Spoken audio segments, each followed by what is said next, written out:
যুবক রুটি বানায় আর পরে আস্তাগফিরুল্লাহ, রুটির দলা বানায় পরে আস্তাগফিরুল্লাহ, খামির বানায় আর পরে আস্তাগফিরুল্লাহ, রুটি নিয়ে উনুনের ভিতরে চুলার ভিতরে সেকা দেয় আর পরে আস্তাগফিরুল্লাহ, দোকানদারের কাছে কেউ আসলেই সে রুটি দেয় আর পরে আস্তাগফিরুল্লাহ, ক্রেতার কাছ থেকে টাকা নিয়ে ক্যাশ বক্সে রাখে আর কি পড়ে, আবার রুটি বানানো শুরু করে আর কি পড়ে, খালি এইটাই পড়তেছে। ইমাম আহমদ ইবনে হাম্বল তো অবাক, কিরে এটা আবার কেমন যুবক, খালি আস্তাগফিরুল্লাহ।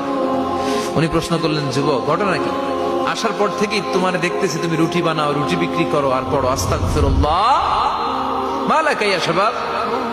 যুবক বলে, আস্তাগফিরুল্লাহ আমার সবচেয়ে বেশি পছন্দের আমল, আমি সব সময় আঠার মতো ইস্তেগফারের সাথে লেগে থাকি আর সব সময় পড়তে থাকি আস্তাগফিরুল্লাহ, আর এর বদৌলতে আল্লাহ আমারে মুস্তাজাবুদ দাওয়া বানিয়ে দিয়েছে।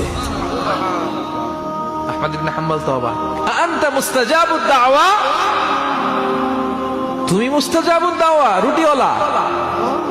আমি এত বছর হাদিস পড়াই, আমি তো মুস্তাজাবুদ দাওয়া না, আর তুমি রুটি বেচো বাজারে, তুমি মুস্তাজাবুদ দাওয়া, তুমি দোয়া করলেই সব কবুল হয়ে যায়।